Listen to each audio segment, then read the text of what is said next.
este, terminar un poco más antes de lo habitual. Mis disculpas una vez más. Quiero saber, por favor, que me digan en el chat si está compartiéndose la imagen, por favor.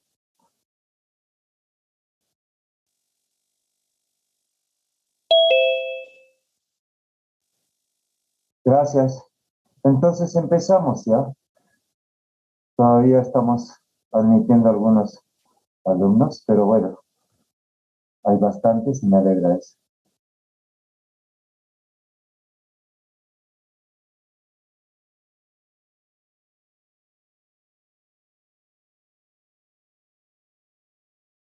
Vamos a hablar ahora de enfermedades ocupacionales que afectan las vías respiratorias. Es muy importante esta temporada conocerlas. No solamente porque cada vez hay oficios de riesgo, sino porque es importante conocerlos para saber qué hacer para mitigar el daño que a veces se presenta en forma irreversible.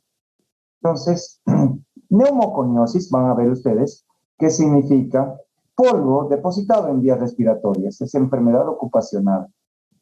Vamos a hablar un poco de los principios básicos y hablamos de que en este caso de enfermedades profesionales, pocas son específicas, como por ejemplo el mesotelioma, que es el cáncer primario de pleura, que se debe a la exposición inadvertida de asbesto. Muchas son desencadenantes o triggers por el ambiente ocupacional y muchas sustancias inhaladas pueden producir varias entidades nosológicas, por ejemplo, el cobalto, que puede producir o inducir una bronquiolitis con neumonía organizada. La mayor parte son multifactoriales, incluye el hábito tabáquico, incluye ahora hábitos tóxicos, como les estoy mencionando, los vapeos. La dosis de exposición es importante porque de acuerdo a las horas de exposición laborales van a depender también el daño que puede darse a nivel respiratorio, la susceptibilidad genética, lo que llamamos epigenética, claro que tiene que ver junto con la dieta pobre en carotenos, betacarotenos. Por ejemplo, dosis bajas de berilio pueden en estos pacientes producir cáncer o beriliosis. El tiempo de latencia predecible es, de acuerdo a lo inhalado, digamos, para el dióxido de silicio, bastantes horas. Tienes que estar expuesto, digamos, en interior o exterior mina para que puedas tener neumoconiosis o silicosis o en otro tipo de actividades también. Y, por ejemplo, en lo que llamamos inhalación de gases hidrosolubles, de la contaminación atmosférica, que ahora lo estamos viviendo grandemente, pues puede ser muy corto, por ejemplo, que un micro te tire un fogonazo de un smog, no de combustión de su combustible fósil, y tú empieces a tener el síndrome reactivo o síndrome de disfunción de vías aéreas, donde tienes una crisis asfíctica casi inicial, se te quiere cerrar la garganta, empieces a toser. Está sucediendo y sucede. Miren esto que es, ¿se acuerdan ustedes del 11 de septiembre? Ya, estamos hablando hace más de 20 años, el 11 de septiembre, donde el World Trade Center, las Torres Gemelas en Nueva York son incendiadas por aviones comerciales secuestrados. Y bueno, hay una historia detrás de ello y que produce un incendio donde mueren cientos de bomberos, por qué no decir miles, que han estado no solamente muriendo por la inhalación del humo, ¿no? Y accidentes, caídas, sino que muchos años después sigue viendo todavía mortalidad incrementada por cáncer y otras enfermedades ocupacionales. Y en esta Lancet se menciona que hay como, con respecto a la población en general, 10 veces más estos bomberos que han estado trabajando, que son como 8.927, que han sido estudiados, comparados con 926 bomberos que no han estado trabajando en estas torres, pero con la población en general, primero, tienen 10 veces más de riesgo de cáncer de cualquier sitio de la economía humana. Y además, con respecto a los otros bomberos, por decir, son 19 veces más. ¿Qué será? Vamos a ir analizando eso en esto que llamamos enfermedad de los bomberos del World Trade Center. La patogenia. La respuesta pulmonar a la sustancia inhalada depende de varios factores. ¿Cuáles factores?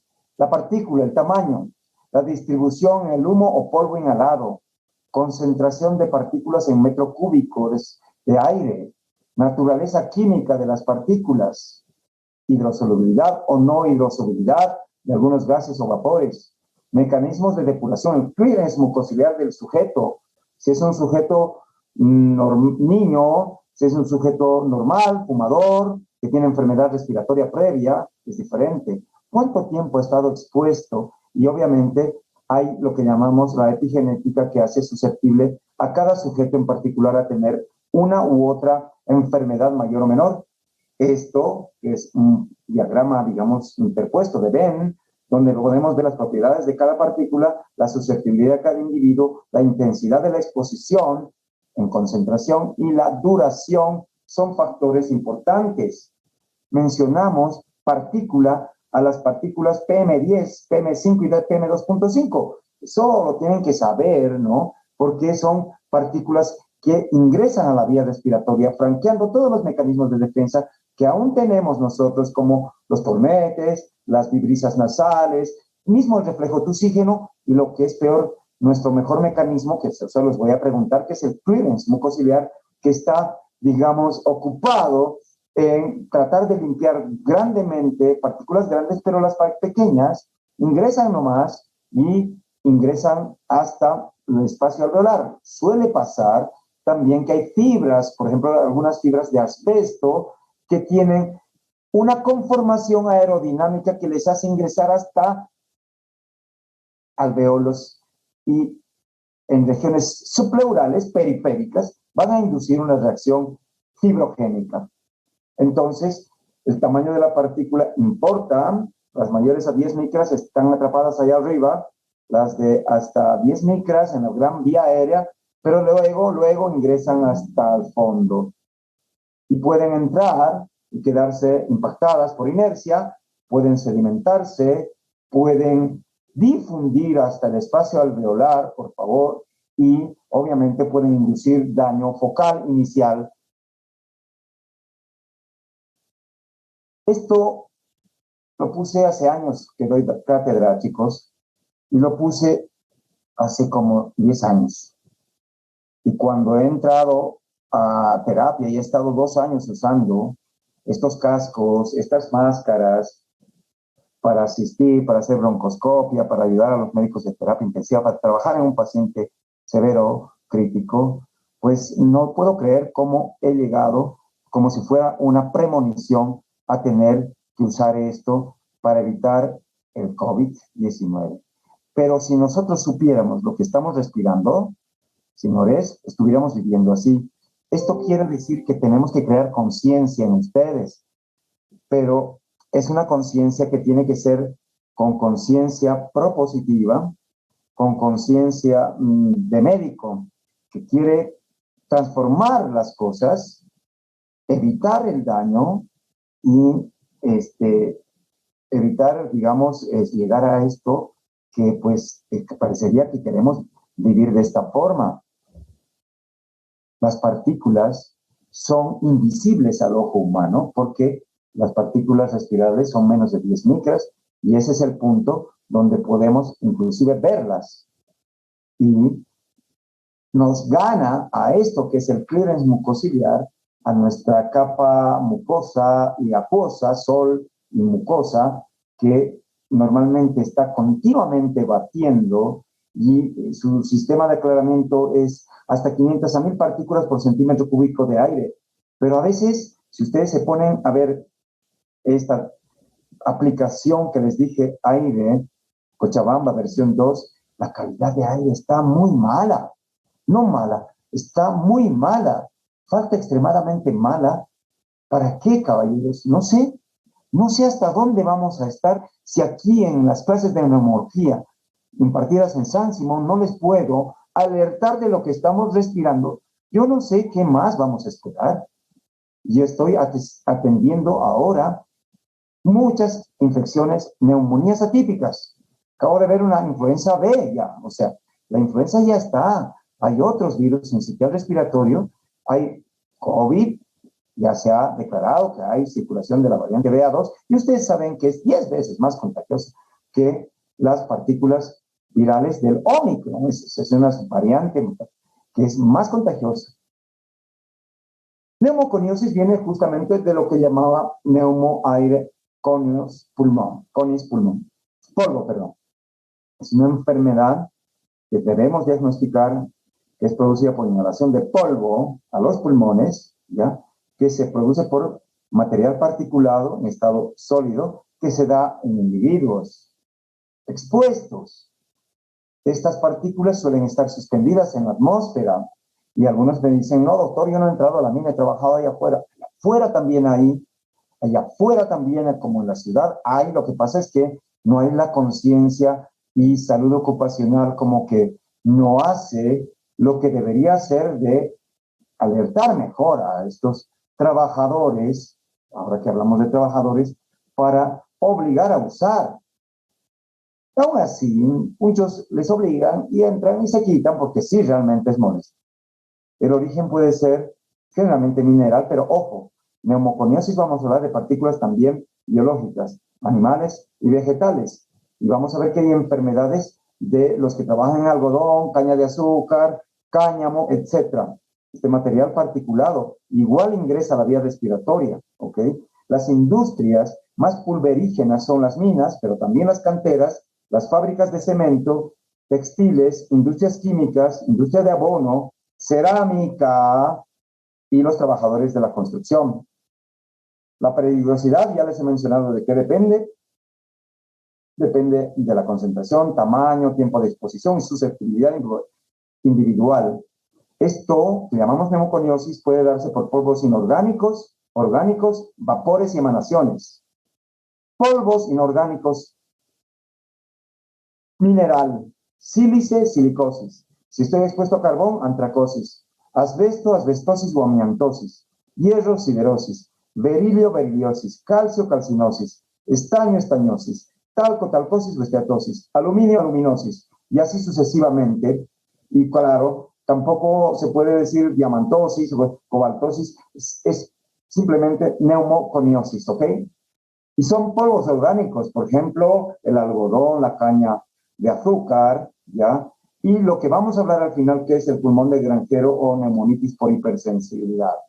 Estos trabajadores que están levantando cañas de azúcar van a hacer lo que llamamos bagasosis, del bagazo. Y esto que están trabajando en el algodón van a hacer bisinosis. Bueno, he conversado con algunos médicos y probablemente, no sé si es una reacción alergénica a la primera, segunda capa o tercera capa que está hecha de algodón y poliéster, o la segunda capa que está hecha de nanopartículas, plata y cobre, o la primera capa, ya, podría ser una de las cosas que probablemente, que pese a que nos filtran bacterias, virus y otras sustancias, podría, en algún caso, en un sujeto susceptible, producir lo que a mí me produce, una obstrucción nasal que me lo pongo, y eso lo he desarrollado a lo largo de estos 2 años. Por lo tanto, yo realmente estoy con un poco de, la verdad, alergia. ¿Sabías que si Amber Heard pierde el, ¿cómo se llama este? El juicio, tendrá que pagarle una indemnización? Pedimos que silencien los micrófonos, por favor.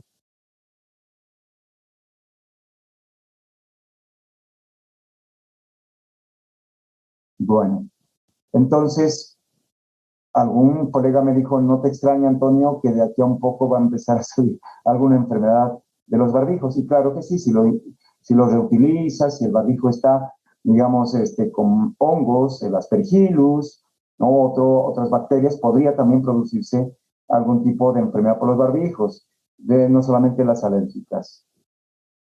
El remedio a veces es peor que la enfermedad. Y los vapores y emanaciones de ácido sulfúrico, anhídrido sulfúrico y amoníaco, es importante mencionar que todo va a depender de estos vapores o gases, sobre todo de los gases. Mientras más hidrosoluble, más irritación en la mucosa se presenta, una sensación asfíctica se presenta y hace de que haya una irritación de la vía aérea superior, como el amoníaco, por ejemplo, el dióxido de azufre, que yo les decía que viene justamente de la combustión de combustible de los autos, de los trufis, etcétera, ¿ya? La lavandina, el cloro, produce una irritación, un síndrome asfíctico de vía aérea superior porque es hidrosoluble y se irrita. Y el paciente suele tener y salir de ese lugar. Pero los menos hidrosolubles, dióxido de nitrógeno, que también están presentes en el combustible, en el vapor o smog de la combustión de combustible fósil, fosgenos o ozono troposférico, no son hidrosolubles y no irritan la vía respiratoria, ingresan en forma silenciosa a la vía aérea terminal, produciendo en algunos casos, sobre todo en dióxido de nitrógeno, en algunos silos de almacenamiento se produce esto, no siempre por el smog, tiene que ser algo masivo, y puede producir edema pulmonar o bronquiolitis obliterante a posteriori. Entonces, va a depender muchísimo si estos gases son hidrosolubles o no.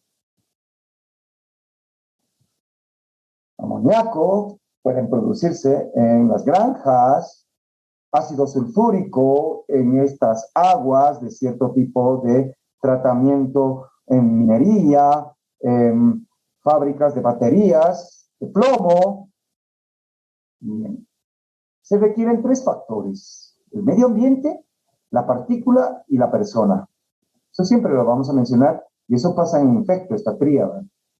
También en el medio ambiente va a depender de que si tienes una ventilación adecuada o estás trabajando en un espacio reducido y qué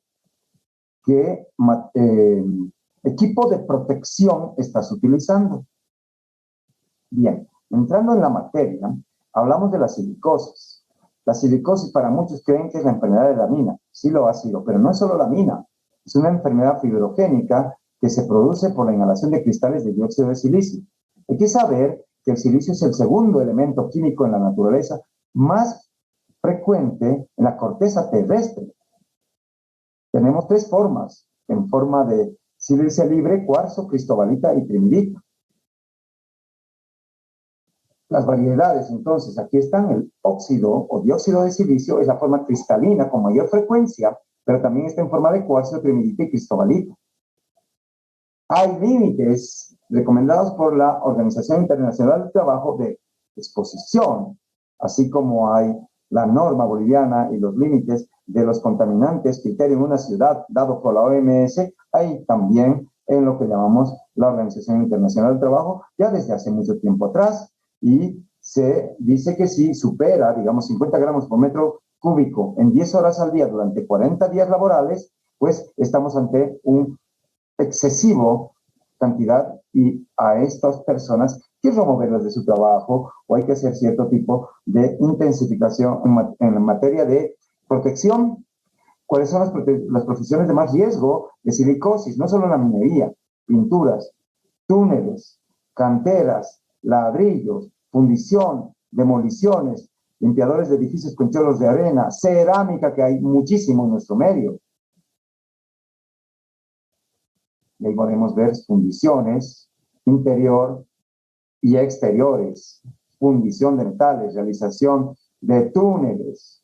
Bien, esta enfermedad localiza a nivel pulmonar básicamente y preferentemente tiene una afección de los lóbulos superiores y lóbulos medios, respetando las bases. Y la lesión característica son varios nódulos silicóticos. ¿De qué está conformado el nódulo silicótico? Está conformado de tejido colágeno que está concéntrico, como una cáscara de cebolla, ¿ok? Que tiene una zona periférica con macrófagos, células plasmáticas y un centro acelular, más o menos así.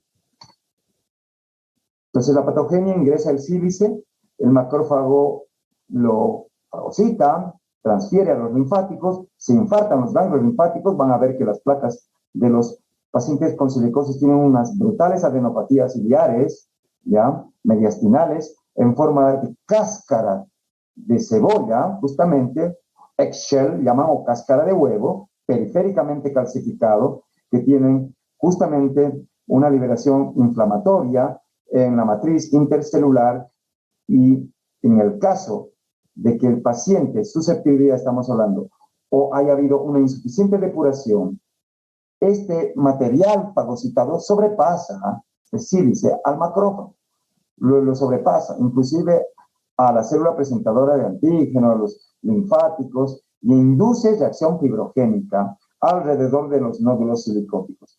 ¿Cuál es la pena? Que se produce muchos años después de haber estado expuesto. El paciente trabajó 10 años como perforista y 5 años o 10 años después, cuando él cree que ya está libre, empieza a presentar síntomas, o le haces una placa de Torres y tiene una silicosis grado 3. Hay 3 formas de presentación.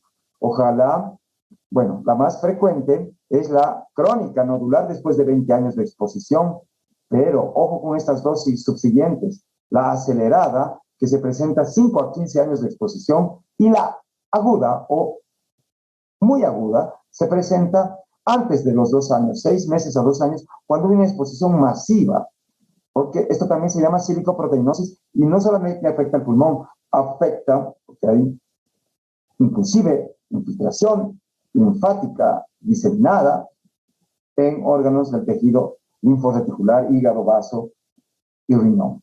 Entonces tenemos así este espectro, una forma asintomática, guarda con esto, crónica. La crónica generalmente se complica con insuficiencia respiratoria crónica.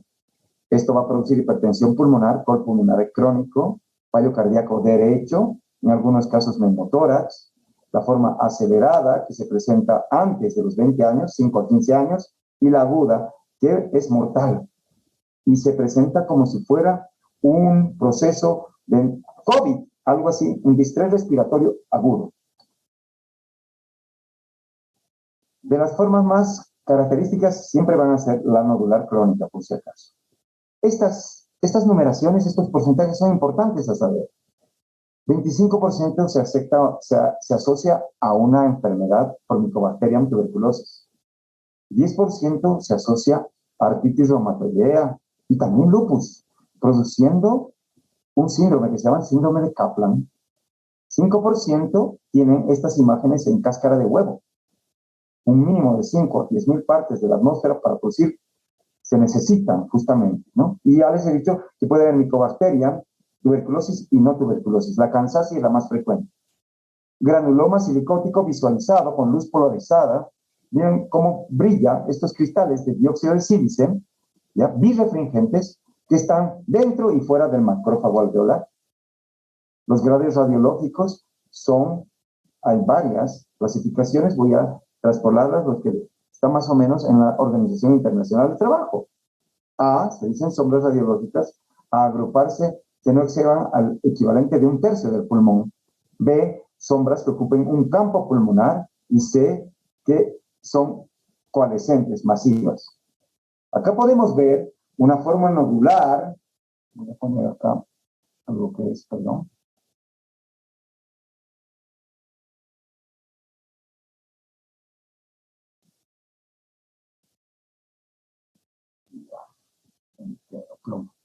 Estamos viendo acá que parece que tuviera unas sombras como alas de murciélago alrededor de el hilio, y vemos que son ganglios y múltiples nodulaciones que están afectando los lóbulos superiores preferentemente. Son malas placas, son placas de antes. Tengo una innumerable colección que hemos publicado inclusive con alumnos cuando trabajaba en la Caja Nacional de Salud en el broncopulmonar con este tipo de lesiones. ¿Qué llama la atención? Que las bases pulmonares están libres. Muchos de estos son confundidos con metástasis y no son tal. Uno tiene que preguntar al paciente. Parecen imágenes nódulos o masas coalescentes, masas silicóticas, tejido fibrogénico, intersticial, reticular, periférico, que afecta a zona parailiar, respetando las bases. Esto de un paciente mío, que parecen masas parailiares con una sobredistensión, o lo que llaman los radiólogos enfisema vicariante, es decir, hay sobredistensión y hay un enfisema llamado paraseptal, que es por compensación ventilatoria de lo que, digamos, está estenosado los bronquios que van hacia zonas medias y superiores. Cuando uno hace una autopsia, encuentra este tipo de nódulos o masas silicóticas con su pigmento antracótico que producen broncoestenosis. Y esta es la clasificación de los grados de radiología, primero, segundo, tercer y cuarto estadio. Esto es, perdónenme, pero se los digo como para conocimiento, más que para que se lo sepan, ¿no? Es más para los médicos del trabajo, la clasificación radiológica, ¿ya? Que se puede decir en el primer estadio es simple, en el segundo estadio es acelerada, en el tercer estadio avanzada, y en el cuarto estadio, cuando hay gran afección, es aguda.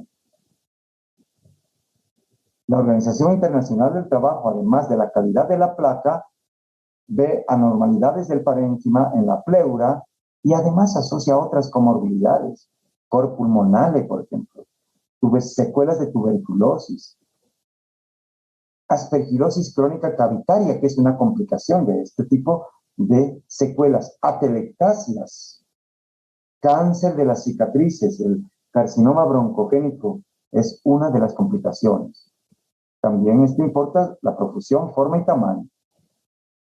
Profusión es igual a concentración. Y bueno, esto es más para conocimiento general, ¿no? La ausencia de opacidades es 0, opacidades en poca cantidad 1, opacidades numerosas 2, muy numerosas 3. Y esto dice la OIT, y esto es sobre todo para hacer un chequeo anual, una baja, un certificado de incapacidad laboral. Uno va poniendo los diferentes estadios de acuerdo a estas numeraciones. Esquema de lectura de las placas, zonas afectadas, superior, profusión global. Ok. Esto es conocimiento general, sobre todo para ustedes. Cuando hay afección pleural, se coloca justamente, si hay calcificación, la extensión, el sitio, y hay este tipo esto es para conocimiento general, insisto, se ponen este tipo de abreviaciones para ver si se asocia, digamos, a adenopatías, que se asocia a posibilidad de cáncer, si hay calcificación pulmonar, cavitaciones, etc., adenopatías ciliares, y esa es la hoja de lectura de la OTI, Organización Internacional del Trabajo. Se clasifican las opacidades según la OTI en lo que llamamos PQRSTU, primario, secundario, el tipo de opacidades. Ya. Eso como conocimiento general. Tratamiento de la silicosis, ya vamos a ver después, no hay. Se debe hacer una espirometría, la mayor parte salen trastornos mixtos, tanto obstructivos como restrictivos, pero si hay restrictivo no podemos hacer nada. Si hay obstructivos, se ve si hay respuesta al test broncodilatador, y cuando hay respuesta al test broncodilatador o se ve que puede mejorar el atrapamiento aéreo, se debe dar broncodilatadores. En la mayor parte de nuestros neumoconióticos tienen asociación con el EPOC, y tenemos que hacer un tratamiento como para la EPOC, con SAMA, LAMA, LARA, etc. Hablaremos de la asbestosis. La asbestosis, 1.3 millones de trabajadores en Estados Unidos están expuestos en la industria de la construcción, demolición de edificios y renovación. Usos del asbesto. El asbesto se utilizaba como entretecho en muchos edificios, ha sido prohibido como piso, como aislante térmico. Viene de la familia de silicatos hidratados en forma de fibra, por si acaso son fibras minerales, que son muy resistentes al calor, a los ácidos y a los álcalis. Por eso su gran utilidad en mucha industria. Los silicatos de magnesio vienen en forma de anfíboles, llamado asbesto blanco, crosilolita, asbesto azul, amosita marrón, y hay otras, antofilita, tremolita y actinolita. Aquí vamos viendo los diferentes tipos. Los tipos de asbesto que ingresan a la vía respiratoria de acuerdo a su forma, el de uso comercial, la serpentina, que justamente tiene forma de serpentina, una fibra aerodinámicamente, digamos, diseñada para pasar todas las vías respiratorias, ya la serpentina, o también llamado crisotilo, y los anfíboles, que tienen un 7% de uso comercial, que están en estas otras formas. ¿Cuáles son las fuentes de exposición? La minería, manipuladores de ropa de trabajadores de asbesto, en procesamiento de aislantes del calor, trajes para bomberos tienen asbesto, la mayor parte de los trajes de seguridad industrial tienen asbesto, guantes tienen asbesto, planchas contra el frío y ruido, aislantes de cabina de avión, de barcos, industria automotriz, balatas para frenos, material de construcción, techos, entretechos, tubería, tanques, ¿ok? Y obviamente de donde se trabaja y se saca este mineral que viene en forma de fibra. ¿Qué productos contienen asbesto inadvertidamente? Podemos estar respirando. Desconocemos exactamente cómo está, porque hay poca información al respecto e interacción con los médicos. ¿Cómo está la medicina ocupacional en nuestro país? Y si, como en otros países, está prohibido el asbesto en la construcción, por ejemplo. Planchas onduladas, tejas para techos, tuberías, tanques para depósito de agua, pisos de vinílico, cielos rasos. Y acá tenemos una casa donde podemos tener exposición domiciliaria de esto. Y una de las cosas que con seguridad lo tenemos todo es una tabla de planchar o un aislante para nuestra taza caliente de café que tiene probablemente asbesto, que lo estoy mostrando acá. Caramba.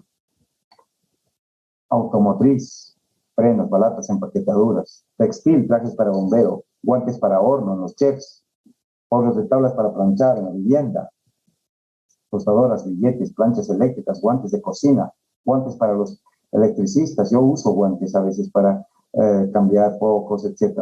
Pitos para elaboración del vino, quemaduras de cocina a gas. Bueno, entonces tenemos que tener en cuenta esta situación. Fibras de asbesto inducen cambios patogénicos. Interacción directa con macromoléculas celulares, generación de radicales libres de oxígeno. Los cambios van a producir esto que llamamos injuria, ¿no ve?, del epitelio, una reacción aberrante de acúmulo de miofibroblastos por estas citoquinas que se empiezan a liberar, pues eso que empieza a cambiar en la sustancia fundamental amorfa, favoreciendo un entorno fibrótico y en algunos casos transformación neoplástica. Es genotóxico y carcinogénico, por si acaso. ¿Qué enfermedades produce el asbesto? La asbestosis, que llamamos el lung scarring, pulmón fibrosante, cáncer pulmonar y cáncer de pleura, llamado mesotelioma, placas pleurales calcificadas, que se ven en placas de tórax de control en pacientes que han estado trabajando con tubería, aislantes térmicos en tubería, en tanques supuestamente que tienen este tipo de aislante. Y pseudotumores llamados atelectasia redonda de Blesowski, que hace pensar en que pueda tener una masa y es en realidad una atelectasia redonda. Torsión de un material fibrogénico. Puede dar cáncer de otros sitios del colon, estómago, esófago y páncreas.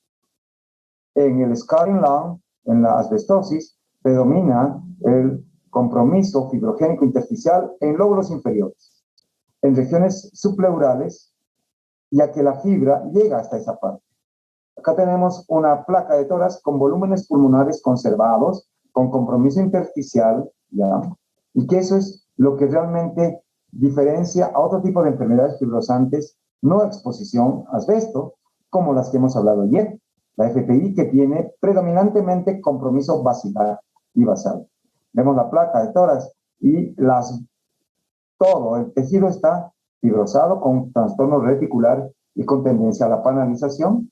Hay áreas que son de intersticio central, centrilobular comprometido, ¿ya? Hace una broncoscopía, puede hacer una biopsia por tracotomía mínima o videotoracoscopia y encuentra los cuerpos de asbesto, que inclusive se puede ver en el esputo, que se puede ver justamente con este cuerpo ferruginoso con tinciones especiales.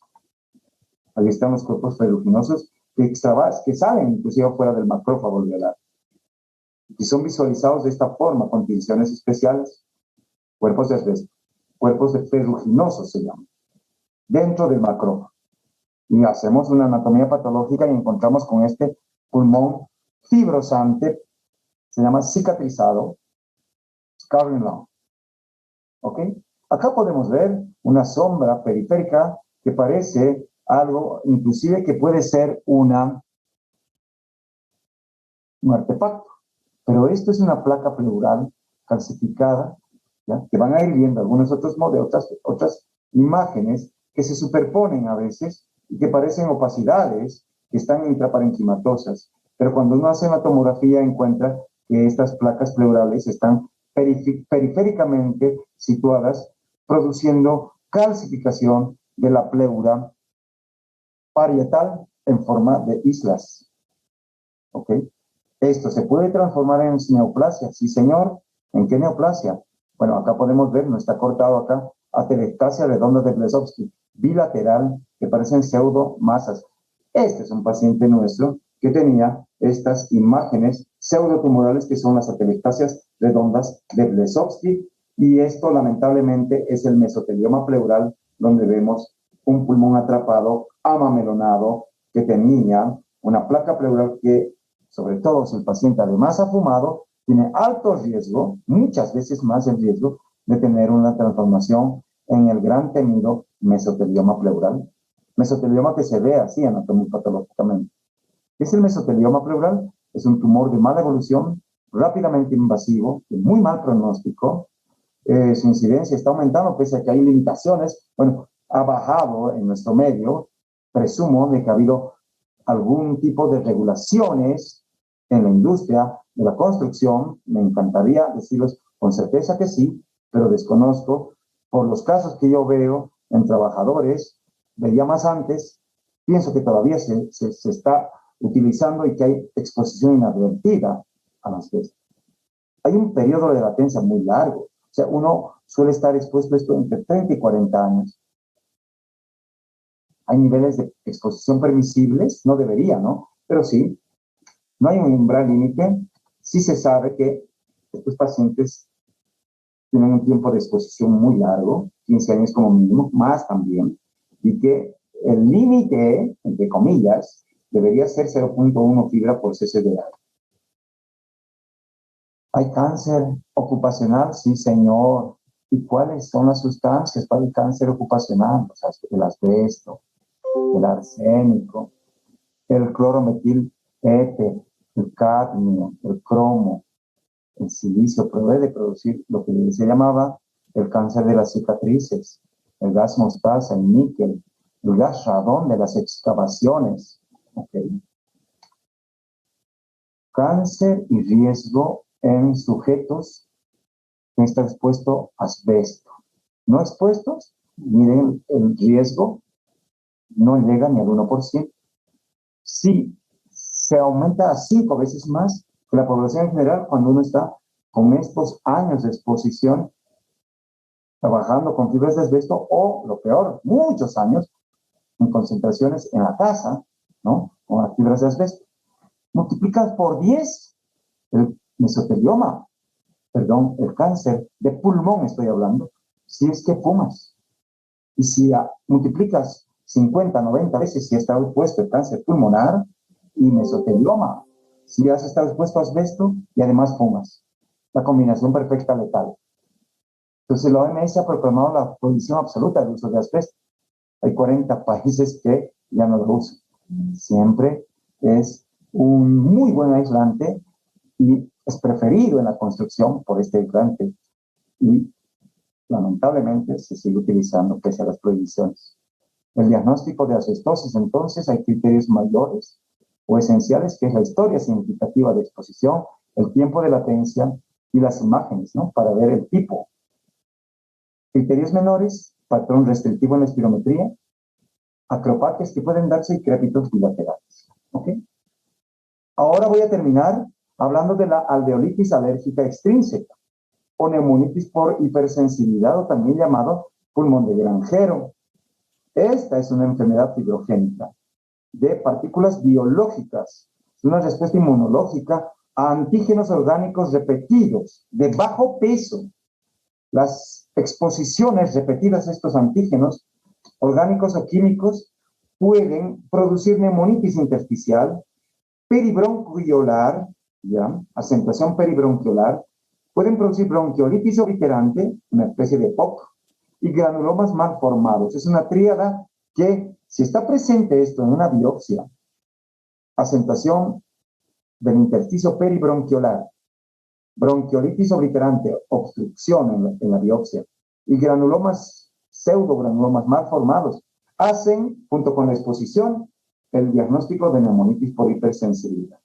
¿Cómo tienen estas denominaciones también? Pulmón de granjero, pulmón de criador de aves, pichones o palomas, el pulmón de renovador de bañeras, el que trabaja y limpia piscinas, limpia saunas, así también se llama la enfermedad del colector de hongos, pulmón de resina epóxica, trabajador de la malta, pulmón de agricultor, etc. Estos pacientes, donde pueden haber palomas exageradas, además de estar expuesto a este polvillo, que puede producir neumoconiosis, quién sabe, hay en el entretecho, en el techo hay asbesto, podrían también estar expuestos a deposiciones de aves, que son la causa de, como un antígeno, de la producción de esta neumonitis por hipersensibilidad, que se presenta aguda, subaguda y crónicamente. En la forma aguda hay una respuesta macrofágica, en la subaguda formación de granuloma y en la crónica fibrosis. Los síntomas en la parte aguda parece una neumonía. Parece una neumonía. El paciente está expuesto a gran exposición de desechos de heces de aves y empieza con fiebre. Tos, disnea, eso no les extraña, parece una neumonía atípica. Hasta fiebre puede haber, ¿no? Y ese parece una bronquitis en la forma subaguda o asma, dolor de garganta. Hay que preguntar siempre esto. Y les digo a mis alumnos, esto es lo más importante para mí en su historia clínica, en neumología. Y lo crónico que es ya síntomas crónicos de tos, disnea, puede haber pérdida de peso, síndrome constitucional. La TAC nos ayuda muchísimo. La TAC, acá podemos ver en una micronódulos, ¿no? Peribronquiolares, que es característico de la neumonitis por hipersensibilidad aguda. La forma crónica tiene tendencia a la fibrosis reticular, patrón reticular prominente, bronquiolestasis de tracción. Esta es una forma aguda, con micronódulos, inclusive parece haber vidrio despulido que están formando como coalescencias con áreas respetadas. Esta también es una forma aguda con micronódulos, con un patrón que parecen crazy pudding. Esta es una forma subaguda con compromiso peribronquial. En la biopsia, ya les he dicho los tres tipos de afección. Granulomas mal formados, compromiso del intersticio, ¿no? Una neumonitis centrilobular, peribronquial o peribronquiolar, e infiltrados, compromiso bronquiolar también, e infiltrados parcheados a veces en las paredes alveolares. La prevención siempre es lo más importante, ¿no es así? Y creo que tendríamos que vivir así próximamente, caballeros. No sé, ¿qué opinan ustedes? Los dejo para su análisis y reflexión sobre todo, porque eso es lo que yo quiero transmitir en estas clases, más allá del aprendizaje, que aprueben o no, es una reflexión para saber qué estamos respirando. ¿Me entiendes? Como trabajador de salud, yo he estado expuesto a partículas biológicas, virus, ¿no? Muchos hemos muerto, yo no. Muchos de mis amigos personales, amigos de ciudades, amigos de verdad, se me han muerto en la pandemia por partículas biológicas. Y estas otras cosas producen muerte silenciosa, ¿okay? Incluida la contaminación atmosférica, y nos preciamos y hablamos que Cochabamba es una de las ciudades como si fuera un gran logro. Me daría vergüenza ni hablar. Honestamente, algunos dicen, vamos a tener más platito. Me parece patético. Patético porque yo también estoy afectado, y mi familia también. Reflexión final. ¿Qué estamos respirando? Debemos propender al aire libre. ¿Cómo? No estamos yendo hacia atrás en todo, en vez de ir adelante. Que tengan buenas noches. Tengo unas 5 a 6 clases más que implican pleura, que implica, ya han hablado, tromboembolismo pulmonar, insuficiencia respiratoria, y que implica enfermedades de la altura, es decir, mal de altura crónico, enfermedad de Monk y todo. Me gustaría hablarles del síndrome de apnea del sueño si da tiempo. Entonces, tenemos miércoles, jueves y viernes. Ojalá podamos terminar, ¿ya? Yo coordino con Yamil. Buenas noches, entonces, ¿ya? ¿Alguna pregunta? Espero.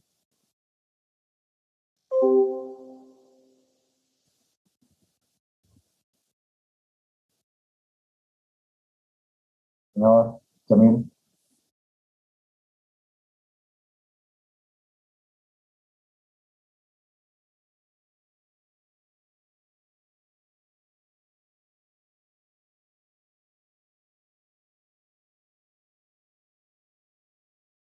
No todas, no todas, ¿no? Hay sustancias carcinogénicas. Les voy a volver a mostrar cuáles son estas sustancias carcinogénicas. Cáncer ocupacional, puse ahí. Les voy a pasar las diapos. ¿Ya? Acá está. Esto es del Instituto para la Seguridad Ocupacional, ya, el MIOSH, ya. Ojalá se esté viendo. Asbesto, arsénico, el bisclorometil éter, tenemos el cadmio, cromo, sílice, sí señor, pueden, ya les he dicho, el cáncer de las cicatrices, carcinoma, gas mostaza, níquel, gas radón de las excavaciones, radiaciones ionizantes, ¿ok? Y algunos aceites minerales, ¿ya? Que llamamos hidrocarburos cíclicos, aromáticos, y nos estamos olvidando del diésel, ¿no? Que justamente viene en este último lugar. Entonces, estos serían los agentes cancerígenos que están descritos en el CDC, en el Centro de Control de Enfermedades de Salud Ocupacional. Todo va a depender del tiempo de, pues lo que he dicho, ¿no? Los factores, tiempo de exposición, concentración, susceptibilidad individual. No te olvides que hay broncogenes en una persona. Dieta pobre en beta-carotenos, ¿ok?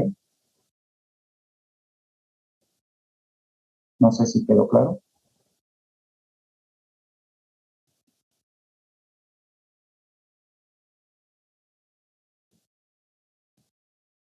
Bueno, para poder revisar más, yo me baso lean Farreras, es un libro muy lindo. Yo me baso no solo en Farreras, me baso también en lo que yo he aprendido en mis diferentes cursos, etcétera, etcétera.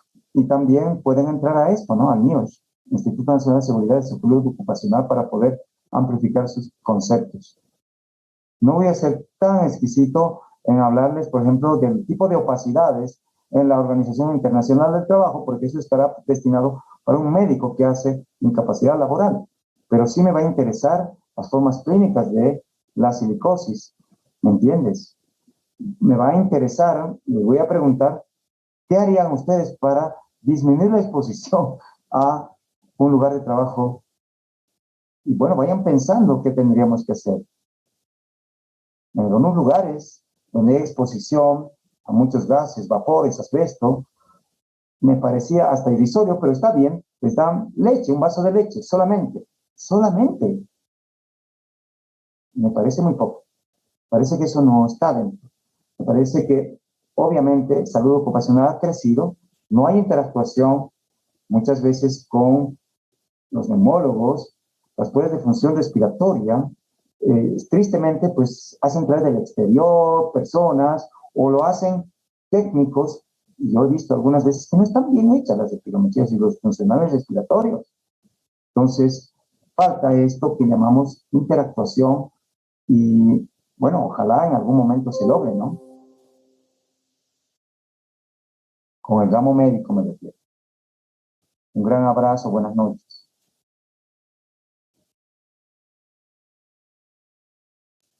Buenas noches, doctor. Gracias, doctor. Hasta luego. Mañana.